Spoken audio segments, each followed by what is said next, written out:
So I mentioned earlier that the vision, the global vision of the Centers for Spiritual Living is a world that works for everyone. And that vision has 10 points to it. So guess what? I'm not going over all 10 points today. You will hear different things at different times during the year, I'm sure. And but what I did do is, I love the internet. I went on YouTube and I listened to Dr. Ken Gordon, who is our spiritual leader. And he actually has a center up in Kelowna, British Columbia. And he was speaking there in November of 2014. And he spoke about what we're about. Is that what it's called? It's something like that. Yeah, what we're about. And he goes over all 10 of the points. So you can, if you want to Google him and go see that, he's got zillion talks on there. But he's been here. You guys have heard him. He was here for my ordination. He's great. So, and he's funny, which I love. So you can go and get a preview of all 10, or it's also on the website, but that's so much more boring than listening to him talk about it. So he'll share those. So I want to share the first two because they're pertinent. So we envision all people, all beings, and all life as expressions of God. And if you don't like the G word, put the universe, spirit, whatever suits and floats your boat. Put that goddess, divine being, put that in there. And the second one is we see a world in which every person lives in alignment with his or her highest spiritual principle, emphasizing unity with God, substitute if you like, and connection with each other. A world in which individually and collectively, we are called to a higher state of consciousness and action. So this is true. These statements are accepted and been developed hundreds and hundreds of people over the years at the Centers for Spiritual Living, which is our larger umbrella organization. And most centers in the cosmos are going to be looking at the vision. So I wanted to talk a little bit about vision and some other stuff as well. But one of the things I noticed, I'm like, my eyes are open sometimes. This morning they were open. So I was actually looking at the Science of Mind for January, and Unlock Your Dreams with Visioning is an article in here. So there are some copies of this still available in the bookstore if you're not already a subscriber. And it's different methods. It talks about the Michael Beckwith visioning that Lori conducts for us once a month, and other, visual vision boards, all sorts of different ways to look at it.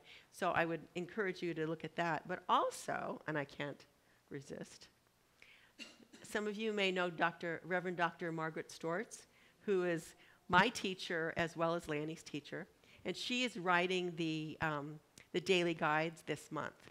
So, anyway, I've already made my commercial.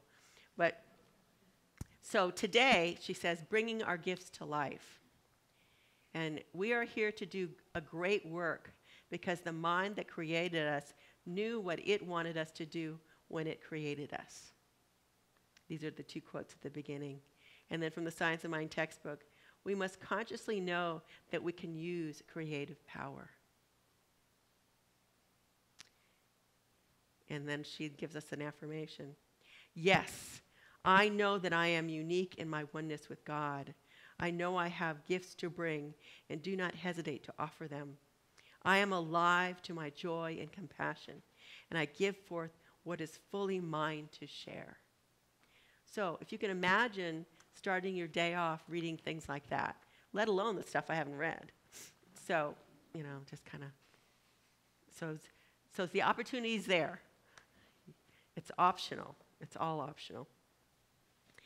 So I wanted to talk about our oneness and that opening up to that divine, because we truly are all in this together.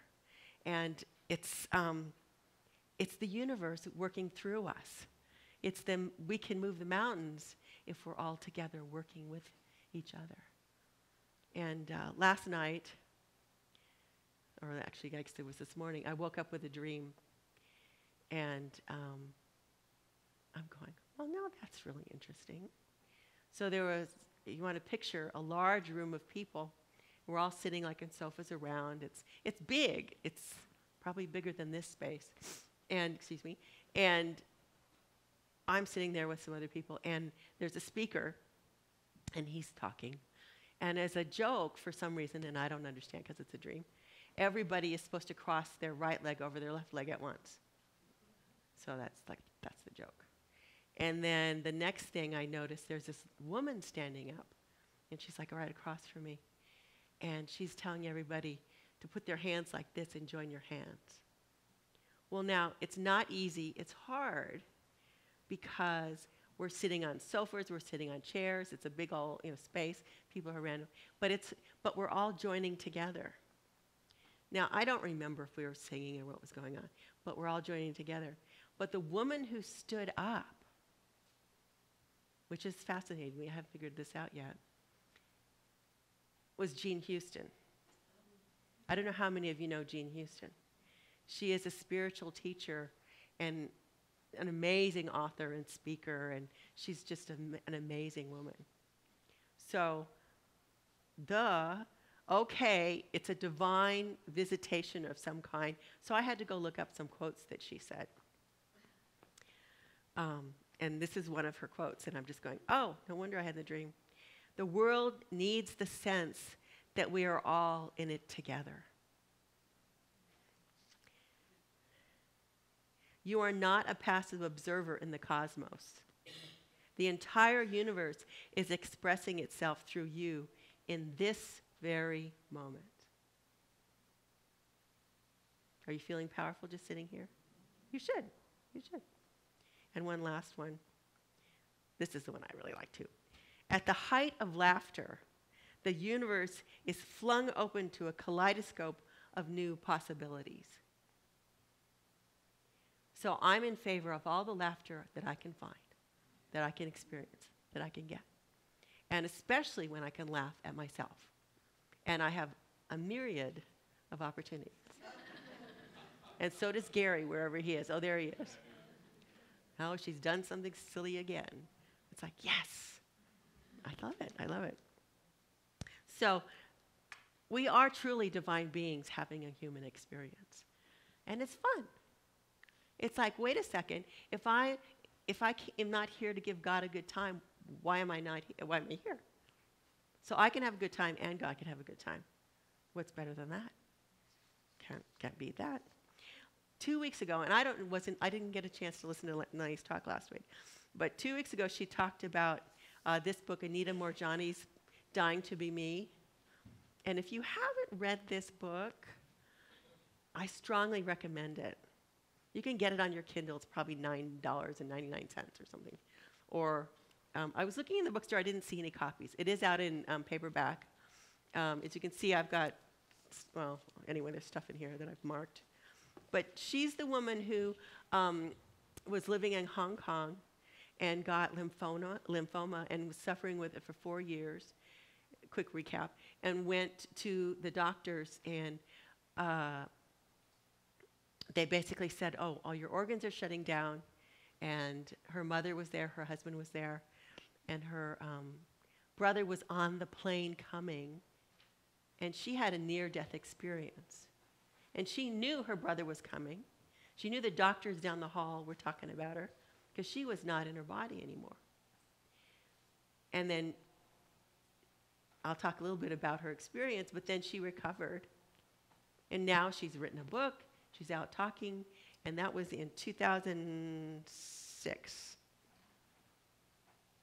And she's alive and well on YouTube because I looked at her there too. She does a little talk. So, that's the thing that's so cool. Everything's available to everybody. So the good news is that it's all available to us. The bad news is that some of the other stuff out there is also available. But that's ignorance and misguidedness and a forgetting that we are truly spiritual beings. That's what's going on. Those people have forgotten. So during her near-death experience, and these are mixed in quotes here, she connected with the entire universe and everything that contained it. The cosmos was alive, dynamic, and conscious. She says, I found that every thought, emotion, or action I made while expressing through the physical body had an effect on the whole. So every breath you take has an effect on the greater whole. In our meditation, Genevieve encouraged us to breathe, to be present. And you're moving a mountain when you do that. When we gather together, we're doing that. In fact, in the realm of in that realm of oneness, it felt as though the whole universe were an extension of me. And this is another documentation of the things we don't know consciously or logically or rationally. Because she had an experience of being over the line, over the veil. And then she chose to come back. She also says we're all co-creating this world and our lives within it through our emotions, our thoughts, and our actions. So thoughts, feelings, actions, and then we get results. And if you don't like the result, go back and look at your thoughts and your actions and shift them, and then the result will change. We all know that that's how it works. And that's what the Sierra Center for Spiritual Living talks about. And we get to come together and practice. Because guess what? Sometimes we goof up. I goof up, I'll put it that way. So she also says she felt at one with the universal energy. That divine unity, that knowing. And she knows it now on a different level. Because she had an experience beyond what I suspect anyone else in this world has had. So it's just so amazing. What she talks about, too, is that when we trust the universe, this is Science of Mind textbook, when we learn to trust the universe, we shall be happy, prosperous, and well. It's when we forget that we're one with the divine source that we get off track. When we remember that when I look in your eyes, I'm looking in the eyes of God. That we're all one. That we're all together. And then if you do one act of kindness to someone else, or especially to yourself, what an impact that has. Your belief and the way you feel about yourself has more to do with the state of your life than anything. So if you love yourself, are there any limits? And if you're feeling in the dumper, what's possible then? I know you guys have felt this. I mean, it's like, anyway. You don't need to hear the sad tale. But the thing is it's that how you feel about yourself in that moment. How joyful. How much self-love. And it's not being selfish. It's about really coming from your inner authenticity, your joy. And it's not just trying to stay positive. It's not just thinking positive thoughts. That's not what it's about. It's much more core than that. It's knowing that you are a divine being who is powerful and loving. You are. How many of you remember that? Now you should remember it. I just told you. You can forget later, but I hope you don't. It's like, who is it? I think it was in Doc Martin. But she wore a rubber band around her wrist, and that she would snap it to remind herself of things. You could do that. Get a rubber band. Oh yeah, that's right. I'm divine. Oh, that hurt. But it's whatever it takes. So it's that unconditional self-love. And if you're doing that, if you're loving yourself that way, how do you feel about other people? You can't help but love them too. You can't help it. That's just the way it is.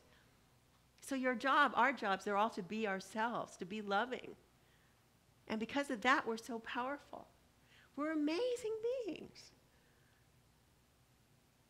We can do stuff that, okay, think back over your last year, 2015. Holy cow. Look what we've been through. It's an amazing year, ups and downs, joys and sorrows. The climate agreement in Paris just brought me to tears and blew me away. 196 countries actually agreed on something. Holy cow. It's like, wow. And we're all in this together. We are all linked. The planet is going to be a unifying force for us, a world that works for everyone. And if we don't do it, the world is going to say, oh, bye-bye to that species. There goes another one. We're conscious of it. We may know it.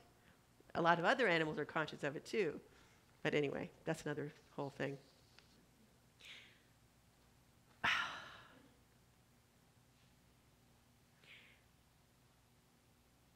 You can't help but be exactly who you are.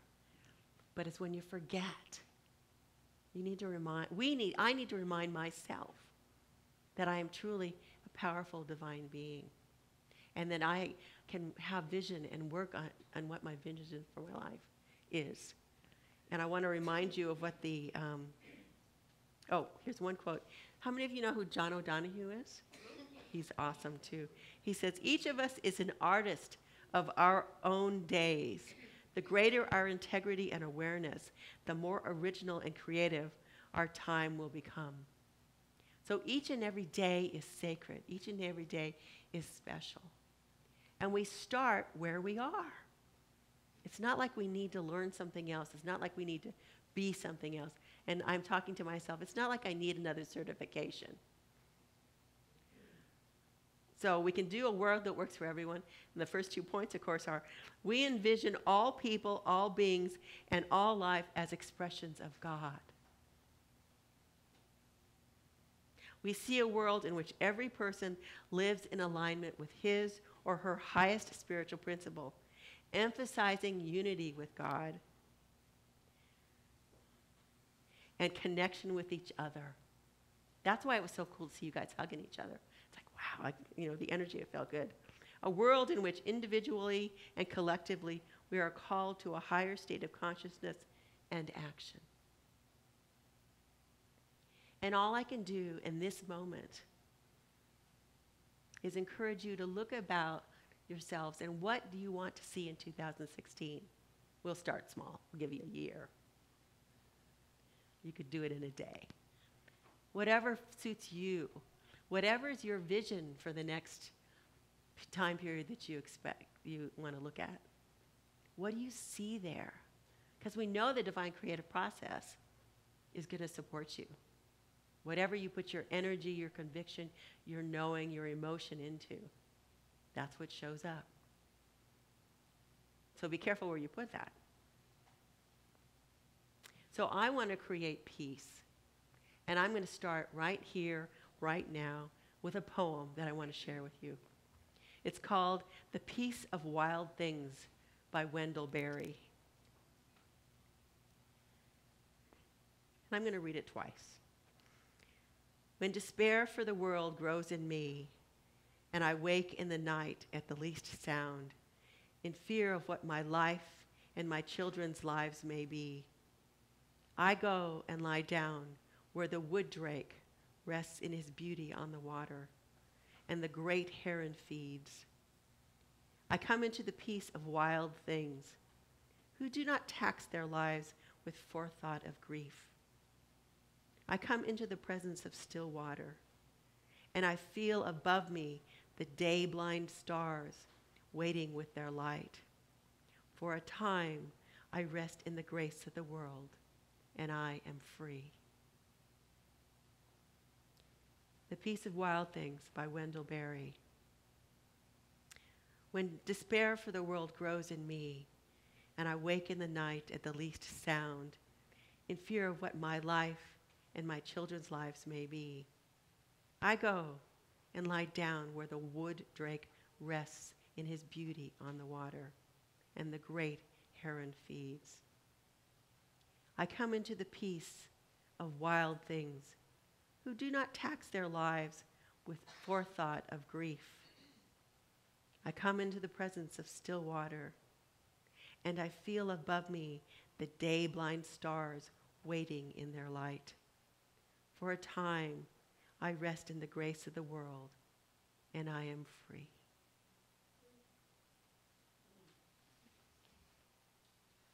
Our affirmation for this week is I am kind, loving, and powerful. Let's repeat that 3 times. I am kind, loving, and powerful. I am kind, loving, and powerful. I am kind, loving, and powerful. Namaste.